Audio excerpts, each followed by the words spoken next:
Good morning.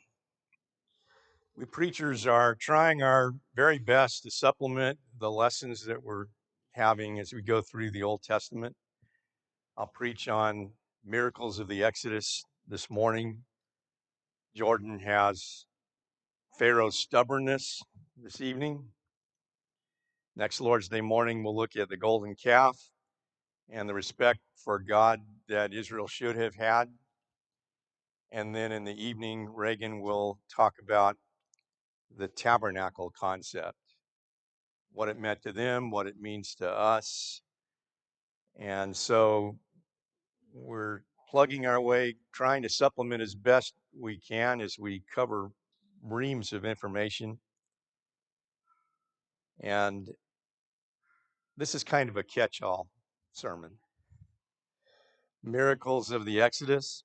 I look at the whole thing as one big miracle. But there are several sub-miracles along the way to make it the event that it eventually becomes. When you look at important books of the Old Testament, pivotal books, it's actually hard to beat Exodus. I think most of us would vote in favor of Genesis over Exodus, but you might say that Genesis kind of is the prelude to Exodus. It sets the stage for what actually happens in Exodus, and Exodus is the real turning point for God and his people, the Israelites. So the word Exodus comes from the Greek Septuagint translation of the Old Testament Hebrew and simply implies an exit, a going out of, in this case, leaving the land of Egypt with its bondage and heading toward the promised land. It's also a book about God keeping his promises to Abraham, Isaac, and Jacob, particularly the first of three great promises that God would make of Abraham's descendants a great nation. And they, in turn, the Israelites, would be a light to all the nations of the world in a world that had otherwise gone after the darkness of idolatry and immorality. A basic outline of Exodus might be Israel and Egypt, or bondage, chapters 1 through 12. Israel out of Egypt, deliverance, chapters 13 through 18. Israel at Mount Sinai, covenant and worship, chapters 19 through 40. And again, as we pointed out in the adult class this morning, the Israelites were encamped at the foot of Mount Sinai for almost a year. As they received the law, the Ten Commandments, they became God's covenant people. They set up a tabernacle. They established a priesthood in the family of Aaron among the Levitical tribe, and received the rules and regulations as well as the blessings of what it meant to be a covenant people and to have the Lord as their God. I would say that the hero is the book is Moses, but the real hero of the book is God. Moses is a reluctant human intermediary of God who acts on God's behalf toward his people and on his people's behalf toward God. But ultimately, God is the hero. In Exodus chapter 6 and verse 5, God says to Moses, "Moreover, I have heard the groaning of the people of Israel, whom the Egyptians hold as slaves, and I have remembered my covenant." God sees a problem and he is going to fix it. He is going to be the solution to that problem. You also have God's guidance. As the Israelites leave Egypt, God is with them every step of the way. He threatens to abandon them when they abandon him. But you have in chapter 13, verses 21 and 22, one form of God's special guidance. The Lord went before them by day in a pillar of cloud to lead them along the way, and by night in a pillar of fire to give them light, that they might travel by day and by night.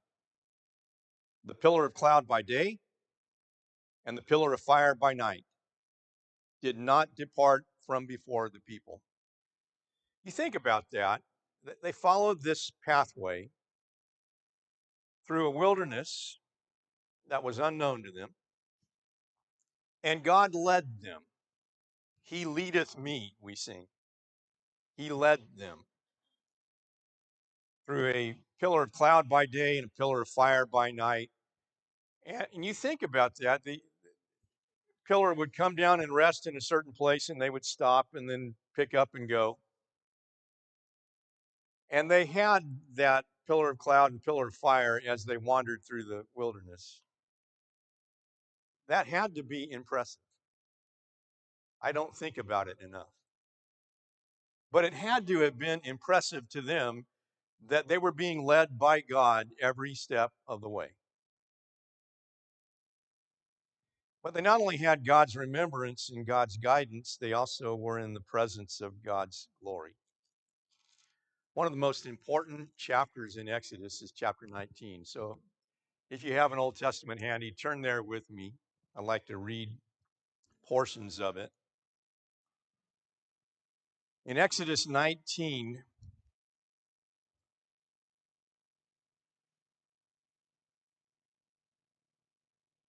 beginning with verse 4. You yourselves have seen what I did to the Egyptians, and how I bore you on eagle's wings and brought you to myself. Now, therefore, if you will indeed obey my voice and keep my covenant, you shall be my treasured possession among all peoples, for all the earth is mine. And you shall be to me a kingdom of priests and a holy nation. These are the words that you shall speak to the people of Israel. So, in the remainder of chapter 19, Moses returns from the presence of God and urges the Israelites to consecrate themselves. They put boundaries all around Mount Sinai. They consecrate themselves. They wash their garments, verse 10. And this takes a couple of days so that they could be ready for the third day. And on the third day, the Lord metaphorically would come down to the top of Mount Sinai in the sight of all the people. And so they set limits so that no one would accidentally go up to the edge of the mountain, or even an animal. Whoever touches the mountain would be put to death. We read in verse 12. And then there would be a trumpet blast. And they would come toward the mountain in the presence of God.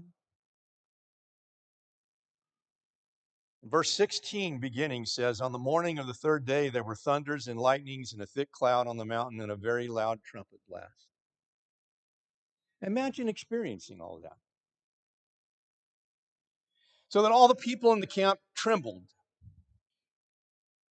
Then Moses brought the people out of the camp to meet God. And they took their stand at the foot of the mountain. Now, Mount Sinai was wrapped in smoke because the Lord had descended on it in fire. The smoke of it went up like the smoke of a kiln. And the whole mountain trembled greatly. I have trouble picturing that. But you have like a great furnace, smoke coming out of the mountain, like a volcano, I guess, and trembling. All of these are manifestations of the presence of God. Verse 17, then Moses brought the people out of the camp to meet God. And they took their stand at the foot of the mountain. Now Mount Sinai, again, was wrapped in smoke because the Lord had descended on it in fire. The smoke of it went up like the smoke of a kiln. The whole mountain trembled greatly. And as the sound of the trumpet grew louder and louder, Moses spoke, and God answered him in thunder. The Lord came down on Mount Sinai to the top of the mountain. The Lord called Moses to the top of the mountain. Moses went up, and the Lord said to Moses, go down and warn the people, lest they break through to the Lord to look, and many of them perish.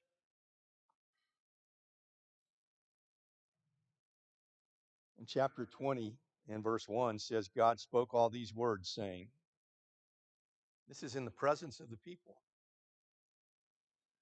I am the Lord your God, who brought you out of the land of Egypt, out of the house of slavery. You shall have no other gods before me.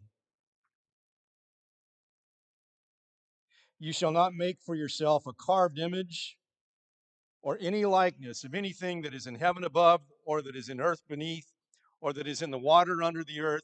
You shall not bow down to them or serve them, for I, the Lord your God, am a jealous God, visiting the iniquity of the fathers on the children to the third and fourth generation of those who hate me, but showing steadfast love to thousands of those who love me and keep my commandments. First two of 10 commandments that he utters before them.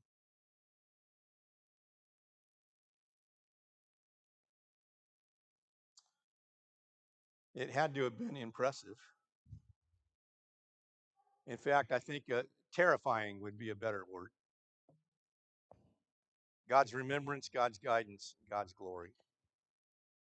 But if we were to zoom out and look at the bigger picture of what's happening throughout all these chapters,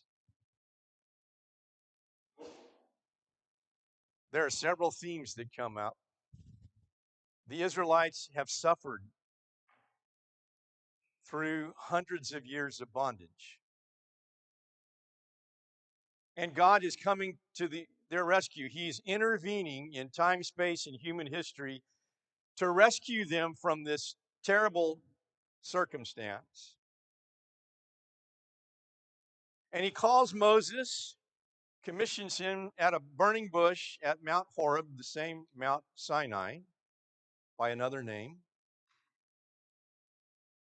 Moses is reluctant, but he joins with his brother Aaron and goes into the courts of Pharaoh and essentially gives Pharaoh, king of Egypt, God's message, let my people go. Thus says the Lord, let my people go. And as Jordan will unpack tonight, in tonight's lesson, Pharaoh will respond, who is the Lord that I should obey his voice? I do not know the Lord, nor will I let the people go.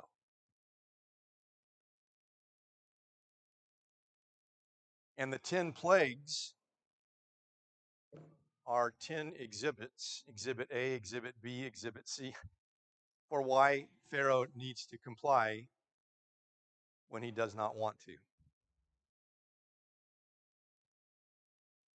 And Jordan will say more about that tonight. Finally, we come to the 10th and final plague, and there is a Passover.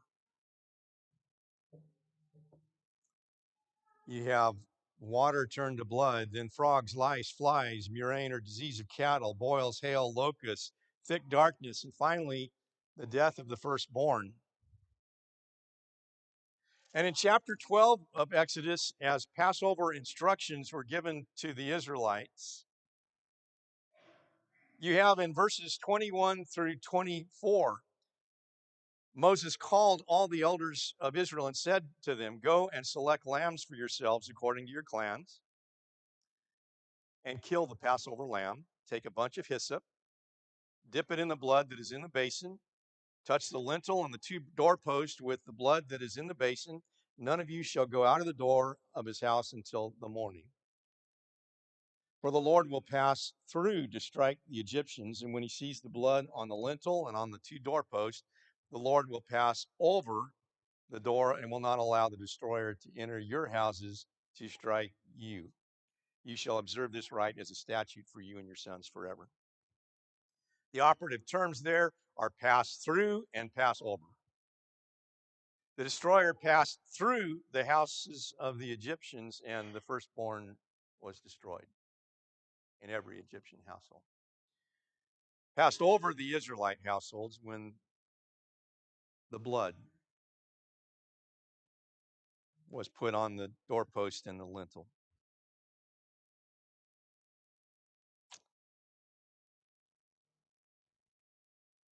An amazing miracle.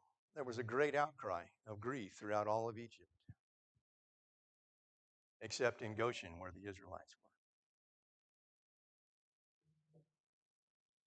were. On the next day, they set foot to go out of Egypt. And it took them a few days to get to the Red Sea.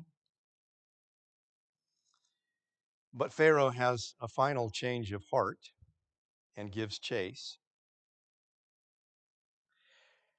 And in chapter 13, beginning with verse 17, we read, when Pharaoh let the people go, God did not lead them by the way of the land of the Philistines, although that was near. For God said, lest the people change their minds when they see war and return to Egypt. But God led the people around the way of the wilderness toward the Red Sea. And the people of Israel went up out of the land of Egypt, equipped for battle. Moses took the bones of Joseph with him, for Joseph had made the sons of Israel solemnly swear, saying, God will surely visit you, and you shall carry up my bones with you from here. They moved on from Succoth and camped at Etham on the edge of the wilderness, and the Lord went before them by day in a pillar of cloud to lead them along the way, and by night in a pillar of fire to give them light, and so on. But then they got wind that the Egyptians were coming, and they were coming furiously and fast. Chapter 14, beginning with verse 5, says, when the king of Egypt had told the people had fled, the mind of Pharaoh and his servants was changed toward the people, and they said, what is this that we have done, that we have let Israel go from serving us? So he made his chariot ready and took his army with him, and took 600 chosen chariots and all the other chariots of Egypt with officers over all of them. And the Lord hardened the heart of Pharaoh, king of Egypt. And he pursued the people of Israel while the people of Israel were going out defiantly. The Egyptians pursued them, all Pharaoh's horses and chariots and his horsemen and his army. And he overtook them and camped by the sea by Pihahiroth in front of Baal Zephon. Now this struck terror in the eyes of the Israelites, and so they panicked. Verse 10 says, when Pharaoh drew near, the people of Israel lifted up their eyes, and behold, the Egyptians were marching after them, and they feared greatly. And the people of Israel cried out to the Lord. They said to Moses, is it because there are no graves in Egypt that you have taken us away to die in the wilderness? What have you done to us in bringing us out of Egypt? Is not this what we said to you in Egypt? Leave us alone that we may serve the Egyptians. For it would have been better for us to serve the Egyptians than to die in the wilderness. And Moses said to the people, fear not, stand firm, and see the salvation of the Lord, which he will work for you today. You might just want to underline that verse, or at least underscore it in your mind. How many times in my life have I needed this? Fear not, stand firm, and see the salvation of the Lord, which he will work for you today. Verse 14, the Lord will fight for you, and you have only to be silent. At the command of God, Moses stretched forth his hand over the sea with his staff, The waters were miraculously divided. The Israelites went over on dry ground, and when they were safe on the other side, the waters engulfed the oncoming Egyptian army and the chariots.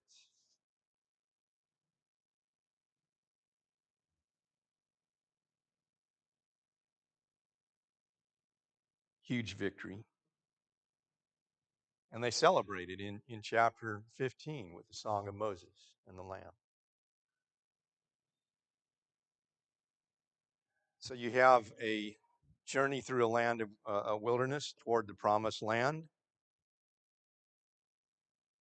And they enter into a covenant relationship with God on Mount Sinai. They worship according to the revealed pattern, chapter 25, verse 9, chapter 25, verse 40. All the details are according to the pattern. Reagan will get into that in another week with regard to the tabernacle. There's a Jewish scholar, Nahum Sarna, who says Exodus is the pivotal event in the Bible. I would agree, except I would say it's the pivotal event in the Old Testament. The real pivotal event is when Jesus comes. And many of the Exodus themes that are called out in chapter 15 are repeated in Jesus. I said the Song of Moses and the Lamb. It's really the Song of Moses. And you have the Song of Moses and the Lamb in the book of Revelation. It's when Jesus comes that everything is ultimately fulfilled. I'd like to finish with some lessons. You have everything about this is supernaturally driven. The call of Moses, the 10 plagues, the crossing of the Red Sea, the phenomena at Sinai, the manna, the bread from heaven, which they received day by day, the 10 commandments written by the finger of God on 2 tablets of stone. There's nothing ordinary or mundane about any of this. You have Moses, a reluctant leader. His greatness was not achieved overnight. In fact, he gave one excuse after another in chapters 3 and 4 when God initially calls him at the burning bush. He says in chapter 4, verse 10, "Oh, my Lord, I am not eloquent either in the past or since you have spoken to your servant. I am slow of speech and of tongue." And the Lord responds to him, "Who has made man's mouth? Who makes him mute or deaf or seeing or blind? Is it not I, the Lord? Now therefore go, and I will be with your mouth and will teach you what you shall speak." You're going to go and you're going to represent me and you're going to be my man in Egypt. And eventually Moses complies and does that very thing. We learn about the covenant, a two-party arrangement in which Israel becomes God's chosen people. In chapter 24, verses 6 through 8, Moses takes the blood of slain animals and he sprinkles both the book of the covenant and the people that are entering into a covenant relationship with God. The covenant is sealed by blood.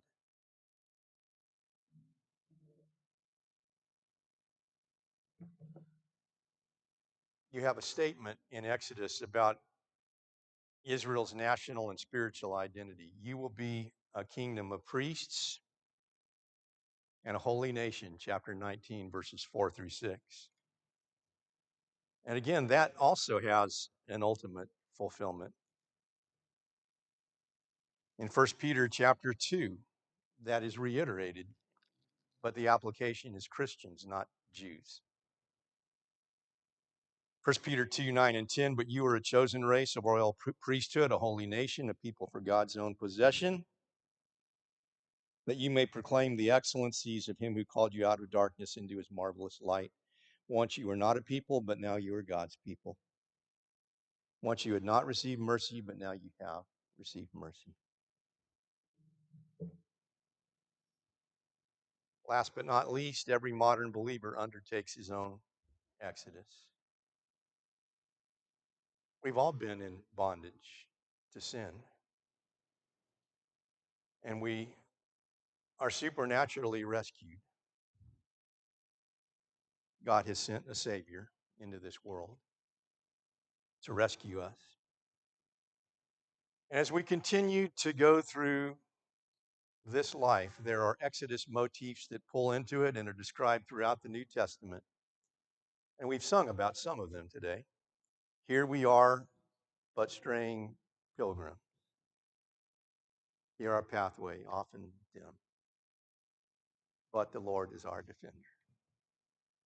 And so on. And he will deliver us, and he will take us across that river into the promised land that dwarfs the promised land that the Israelites look forward to. Jeremiah 7:22 and 23 was read in your hearing just a moment ago.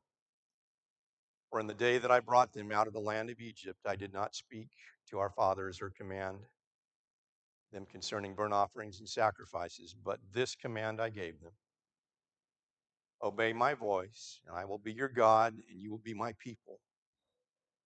And walk in all the way that I command you, that it may be well with you. With a focus on a covenant relationship between God and his people.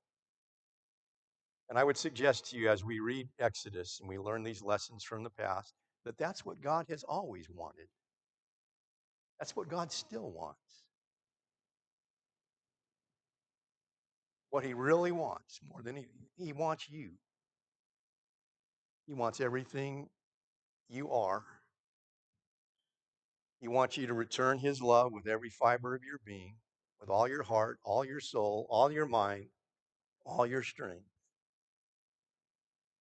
so that you have an attitude of absolute submission to him, so that he can finally do something with you and bless you with immeasurable blessings in a promised land that is so momentous and so wonderful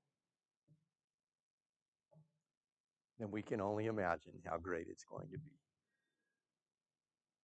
There are great lessons here and great applications for us, even to this day. I'm going to quit. We're going to stand and sing a song called Guide Me, O Thou Great Jehovah. And just as God guided the Israelites, he will guide us if we totally submit to him and put ourselves at his disposal. And he will take us to that promised land. If you've never named the name of Christ, you need to do so publicly and unashamedly. If you've never been baptized into Christ, you need to do so. Just as the Israelites crossed the Red Sea, you need to cross the waters of God's deliverance, come out on the other side into this wandering wilderness that we call life on earth, as God guides us toward that promised land. Let's stand and sing a song of encouragement.